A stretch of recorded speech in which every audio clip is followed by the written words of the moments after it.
This is Andy Gutierrez from StarWars.com, and you are listening to Coffee with Kenobi with Dan Z. This is the podcast you're looking for. This is James Arnold Taylor, and you're listening to Coffee with Kenobi. I have a good feeling about this.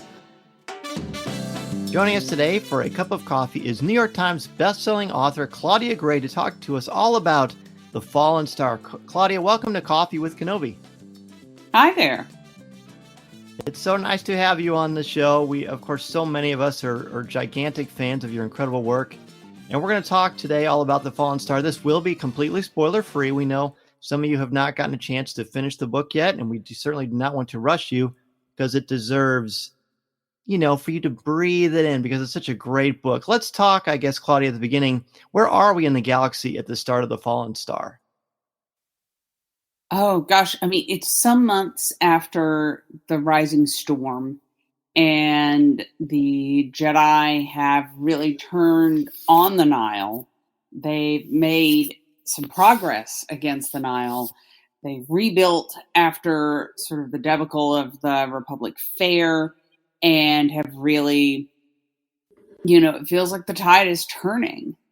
And that Starlight's finally getting to be what it was meant to be in the galaxy. That mission is on point. Definitely. Yep. So, as you said, everything seems to be, they hope they're getting back to status quo, but naturally, it is Star Wars, so that's never going to be smooth. But what was it like for you to write this novel compared to writing Into the Dark? In some ways it was easier than Into the Dark because Into the Dark, we were just getting phase 1 started and things were still a little bit in flux about exactly when certain events would occur. And I've talked about this before, but one of the events that I thought was going to be a really critical plot element in Into the Dark, we later all agreed that actually had to come later, which made total sense in terms of the larger narrative, but it also was like, okay, so where's the third act of Into the Dark? And that required sort of some rethinking and replotting, and I'd never worked within a big initiative like that before, so that took a little doing. Now, with The Fallen Star, we knew mostly where we were going, there were a couple things that changed. There was one big thing that I personally chose to change that everybody got on board with, but I knew where I was headed. I knew what was going to be happening. I had Light of the Jedi. I had at least a draft of The Rising Storm, and Charles and Kevin had already done just such fantastic work getting things set up and prepared. So, in a lot of ways, I would say The Fallen Star was easier to do. Maybe it's easier to end the thing than to begin it. I don't know. That's how it worked out for me this time. I wondered about that, just sort of the setup versus, at least with The Fallen Star, you've got a pretty established era in the Star Wars canon, so that helps you to kind of flesh things out a bit more. Yeah, exactly. So for The Fallen Star, one of my favorite things, I actually audibly gasped when I was reading this, you're able to revisit the crew of the vessel. Their chemistry really comes to life once again. What is it about these three that is inspiring to you as a creator? Let's see. Well, just first as a fan, I think like a ton of fans, I'm a huge devotee of sort of the found family trope, wherever you can get it. Where you have this group that's sort of banded together and really become a family, which I think the crew of the vessel are. And I really enjoy them as a creator in the context of the High Republic because it's a very Jedi-focused initiative. It's very, very much based in that. And I think there was a big hunger in that for the fandom because we've gotten a lot of really cool other media, like, The Mandalorian or Rogue One, but that stuff's been a little bit farther from the Jedi rather than closer to it. So it's a good thing, I think, for the initiative. But I also think you always need that little bit of balance. You need the outsider. You need the person who doesn't have these exceptional abilities in the heart of it, because I think without that centeredness, then it ceases to be wholly Star Wars. And the crew of the vessel play that role in the initiative overall for me, but in this book especially, we needed that. And also, I mean, it's an emotionally intense book, and I get to have a lot of fun with the crew, particularly Geode and Leox. So we needed every break from the soul-crushing tension that we could get. So enter Geode. Exactly. Yeah, he really, dare I say, comes to life in this book really, really beautifully. Thank you. I had fun with him. Oh yeah, I can. It definitely reads on every page. You also have, as you mentioned, a wonderful collection of Jedi to work with in the Fallen Star. Let's talk about the featured Jedi, and there are definitely many. Let's talk about the featured Jedi here and the different mindset you have when writing each individual character. Okay, can you specify a little bit? Absolutely. For example, Elzar Mann and Stellan Gios certainly are both very much in the light, but they have very different ways that they kind of approach their connection with the Force, for example. Yes. And of course, Elzar's coming out of the Rising Storm, which was a very, troubling time for him, and really made him second guess himself on some very profound levels. And he's coming back into the Fallen Star. He's recentered in a lot of ways. He's more balanced in a lot of ways, but to some extent, he's actually pulled back from the Force a little bit. It's partly not trusting himself, and I think partly making himself get fully ready before he allows himself that latitude once again. Whereas on the other hand, you have Stellan Gios, for whom I think self-doubt has generally not been one of his huge worries. But without getting into spoilers over much, the events of this book really test Stellan and make him look at Elzar in a different light. And he's not looking at where Elzar has failed. He's looking at how Elzar is different, and this allows him to respond to some things differently. And I think maybe because I think Stellan's always a little bit been not the caretaker in like a paternal way, but he's kind of always been the one who kept one hand on the wheel, no matter what Elzar and Avar were up to. There's always somebody that was like, I got this. And I think he's able to ask some questions about his own path for the first time in this book. And I would say this one really, I think maybe more than any of the others, and they've all been wonderful, but I feel like this book really shows the humanity of the Jedi, which I really appreciated.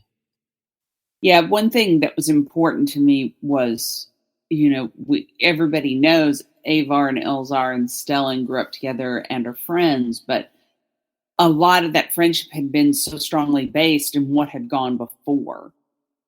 And I really wanted a moment of connection with them now, what those relationships still mean to them right now. I'm being really vague now, but this is a non-spoilery bit.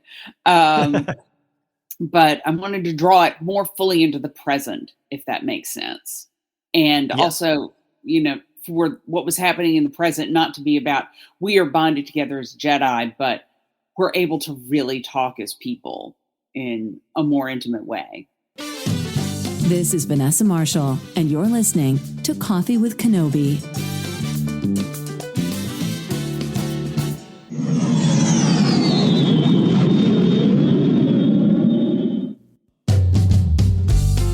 But then we have the other side of the coin. Naturally, we have the Nihil.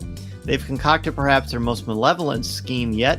Can you talk about the creative process that went into the catalyst for the Fallen Star and how it builds upon the previous disasters of the first two adult novels?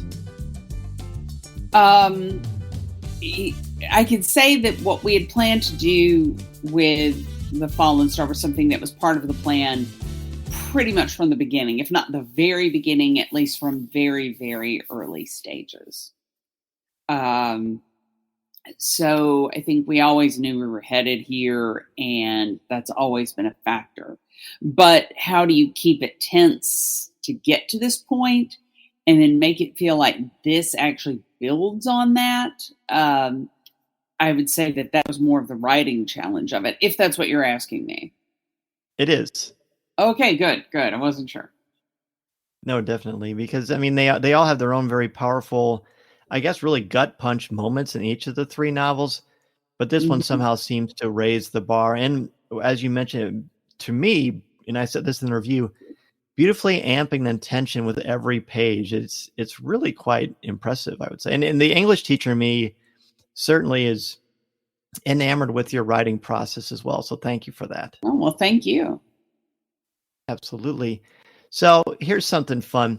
You open your email and you've been invited to write a Star Wars anachronism. Elzar Mann, Stellan Gios, Qui-Gon Jinn, and Obi-Wan Kenobi meet in a cantina. What do you imagine their conversation and interactions would be like? Oh, that would be really interesting. I mean, obviously, you sort of imagine Elzar and Qui-Gon, sort of the iconoclasts, gravitating toward each other more, and Obi-Wan and Stellan gravitating to each other more. But, in some ways, Stellan is, in some ways, he's like the quote-unquote poster child of the Jedi. But hopefully in The Fallen Star, we get into why sometimes that's a little bit of a trap. And for what it's worth, I do think that's a trap that Obi-Wan, for all that he very much sort of lived up to a lot of models and ideals, I don't think it's a trap he really fell into.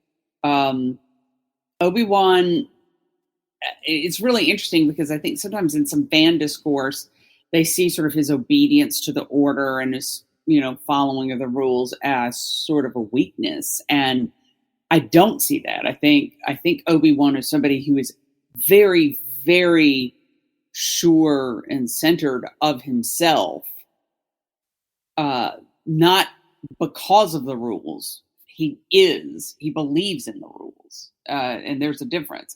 And yet it's Qui-Gon who gave him that,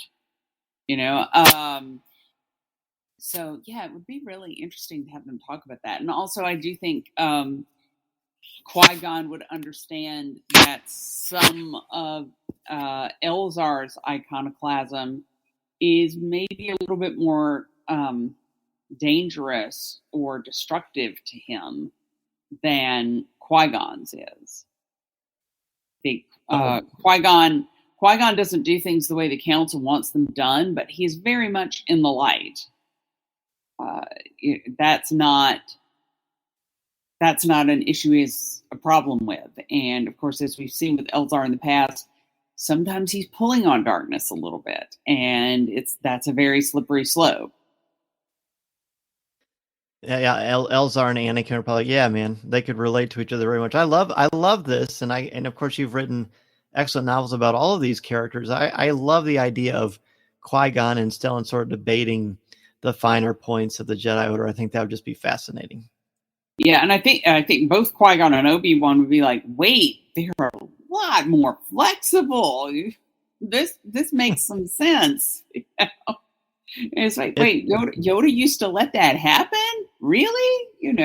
Because that's sort of the real that the Jedi are very bound by custom and tradition and adherence to Republic policy, and don't quite have the autonomy that the Order still has in the High Republic, or the greater, I don't want to say laxity because that's not the word, but the greater individualism that's still accepted within the Order.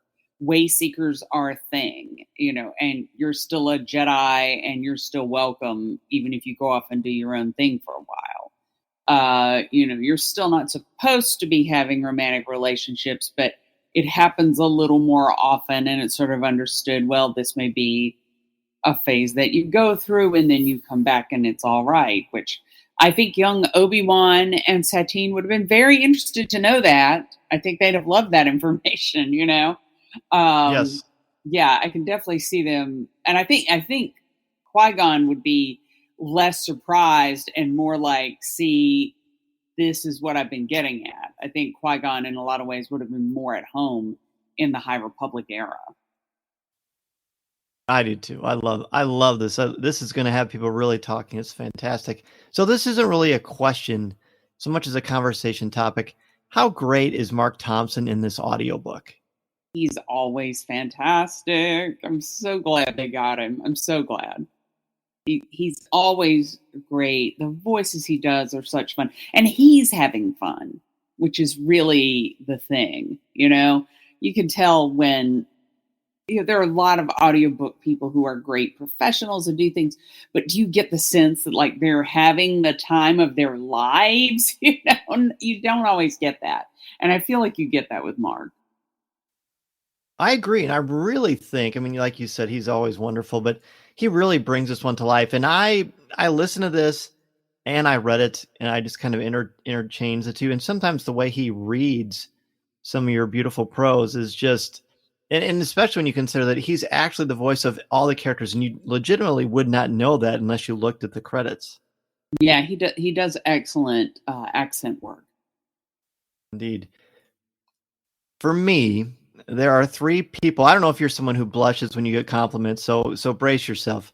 There are three different people to me that are critical to the success of Leia Organa as a staple of popular culture: George Lucas, Carrie Fisher, and you. Aww. It's true. Is there a character from your work in the High Republic era that similarly speaks to you the way Leia does? I mean, no, but that's not a fair question. You know, I imprinted on Leia when I was 7 years old, like a baby gosling. You know, that there's no recapturing that kind of emotional influence that a character has. You can't.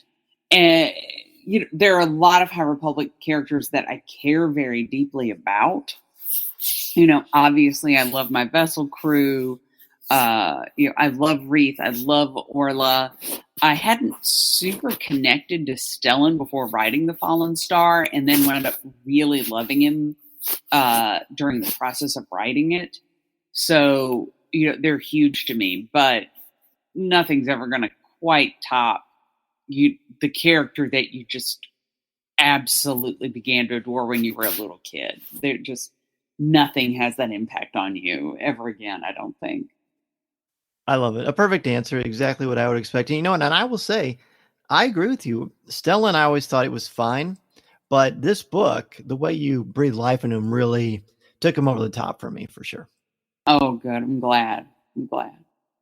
Evan, I really thought, as a side note, you were going to mention Leox for the vessel. I thought he was going to be close. Oh, I love Leox. I do. I love him very much. He's great. Yeah, I mean, I could honestly write a whole book that would just be those three guys kind of going around having adventures in the galaxy. I could do that all day. Oh, well, Disney Plus, if you're listening, Claudia is available. Let's make that happen. That would be fun. So good. Well, hey, Claudia, as always, it's such a pleasure to chat with you and get your insights into The Fallen Star, which of course is available anywhere you can buy books. Where can people want to reach out to you if they want to ask you a question or just say hello? I'm not super available on social media these days, but on my Twitter, that's kept updated with releases and information, and when appearances start again, as I believe that they are going to do this year, fingers crossed, that will all be there. I'm one of 12 people who still has a Tumblr. You get some of my more unedited thoughts there, I think. I'm on Instagram as well. Although, yeah, you can interact with me a little bit on Instagram. I'm around. Let's put it that way. I'm around. Perfect. Well, Claudia, again, thank you so much for being on Coffee with Kenobi. Oh, thank you. This podcast is not endorsed by the Walt Disney Company or Lucasfilm Limited. It is intended for entertainment and informational purposes only. The official Star Wars website can be found at www.starwars.com. Star Wars, all names, sounds, and any other Star Wars related items are registered trademarks and or copyrights of Disney and their respective trademark and copyright holders. All original content of this podcast is the intellectual property of Coffee with Kenobi unless otherwise indicated. This is the podcast you're looking for.